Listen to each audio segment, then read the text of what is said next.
Chapter 3, Benefit Street, where sanctioning a bloke with no legs counts as efficiency savings.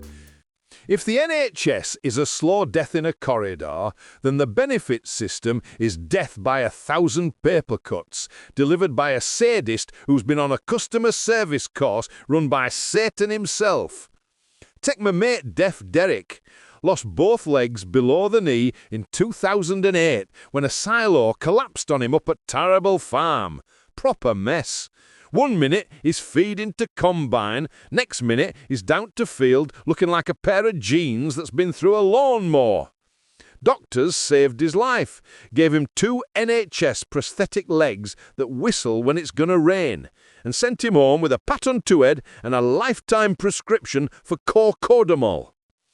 Right, quick break from the misery. If you're enjoying me moaning like a man whose chips have gone cold, do us a favour. Smash that like button so hard your phone thinks you've dropped it downstairs. Subscribe as well, it's free and it annoys the algorithm. Lob a comment below, tell me what's personally ruined your life this week. I might reply, I might just read it out loud to the dog and laugh. Either way, your therapy's cheaper than mine. Any road, back to the shit. Fast forward to 2024. Derek's 58, can't work, surprise, surprise, and relies on PIP to pay for the electric so he can charge to legs overnight.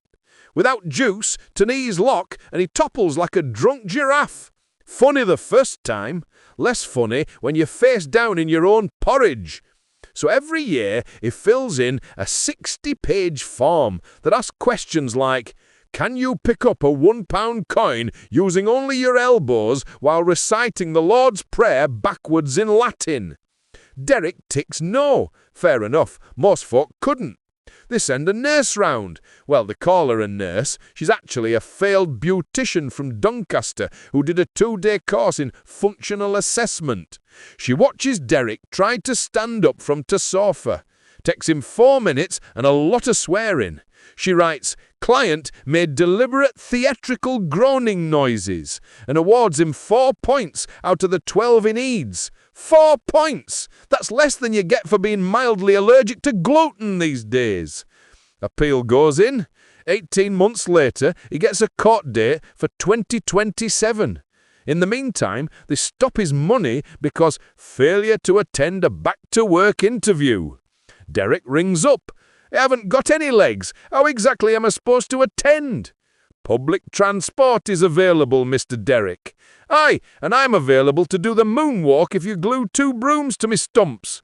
Sanctioned for 13 weeks. 13 weeks with no cash. It lives on packets of rich tea biscuits and the kindness of the local food bank, which is now rationing tinned tomatoes because the Trussell Trust can't keep up with the demand from people who've been sanctioned for sneezing too loudly at the job centre. That's the DWP in 2025, a machine that runs on spite and clipboards. Then there's universal credit, sweet mother of God. They merged 6 benefits into 1 and somehow made it worse than all 6 added together and set on fire. You've got to apply online. First hurdle, half the folk who'll need it haven't got the internet because they can't afford it. Second hurdle, the website crashes more often than a Tory minister's career. Third hurdle, you've got to wait 5 weeks for your first payment by design. 5 weeks! They call it a run-on period. I call it starvation with a glossy leaflet. My niece Chantelle, single mum, 2 kids, works 30 hours a week at a chicken factory, finally gets a UC. £780 a month to cover rent, bills and feeding 3 mouths. Rent alone is 650 quid because some landlord in London owns half of Barnsley and thinks that's reasonable. She's £37 a week better off than if she sat on her arse doing nothing. £37. That's a large electric bill or 1 school trip. Pick one. Every month they ring her up. Have you looked for extra hours, Chantelle? I'm already doing 6 till 4, 5 days a week, standing in blood and feathers up to me ankles. Well, have you tried becoming a software engineer? There's free courses online. Aye, I'll just do a 4-year degree in my tea break, shall I? They cut her payment by £120 because she was 7 minutes late for a phone appointment. 7 minutes! She was on the toilet with norovirus because the kids brought it on from nursery, which costs £68 a day now, so she can't actually afford to work, but if she doesn't work, they sanction her. Catch-22, written by the Marquis de Sade. And don't get me started on the bedroom tax. My cousin Shirley lost her husband to cancer in 2021. House has 3 bedrooms, one for her, one that were his, one that were the lads before it joined the army and got blown up in Helmand. Council says she's got a spare room, charges her an extra £87 a month. She can't downsize because there aren't any one-bedroom flats left. They all got sold off to buy-to-let vultures under right to buy.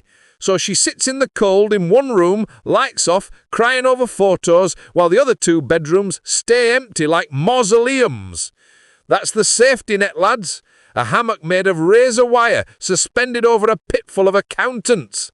They've got more money to chase fraud than they'd ever save catching it.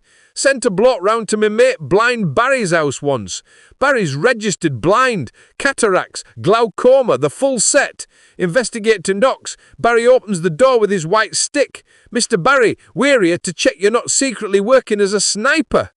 Meanwhile, the real fraudsters are sat in the House of Lords claiming £342 a day just for turning up and falling asleep in a red leather chair. The old system's designed to make you feel that shite for needing help, like poverty's a character flaw instead of what happens when you pay people £9.50 an hour to gut chickens while energy bosses buy another yacht. I went with Derek to his last assessment, sat in the waiting room in Doncaster Job Centre, smells of monkey farts and cheap floor cleaner. Bloke next to us had one arm, shaking like a shitting dog because he'd been sanctioned for missing an appointment he never knew about. Woman opposite had a black eye. Partner beat her up when she couldn't afford ADHD meds for their kid. Everyone looked like they'd lost a fight with life and life had come back for seconds.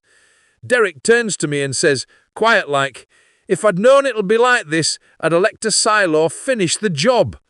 That's what they've done to us. Taken decent hard-working folk and ground 'em down till suicide looks like early retirement.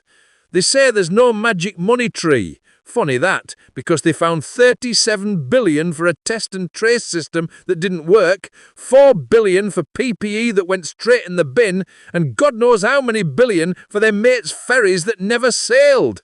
But for Derek's prosthetic socks or Chantelle's rent, sorry, we're skint. Austerity, innit? Austerity for thee, caviar for me. Chapter 4 coming, as Dole Palaces and Caravan Nurses, the Great British Housing Swindle. Hide the last of the biscuits and top the whiskey up, Flower. We're nowhere near rock bottom yet. Big Bastard Bob, retired, skint and bloody furious. Any road, if that's got you raging as much as it's got me, pop over to www.owencroft.com. There's more books, more rants, and a few things what'll make you spit your tea out. Go on, I'll still be here when you get back, probably moaning about something else. Ta-ra for now.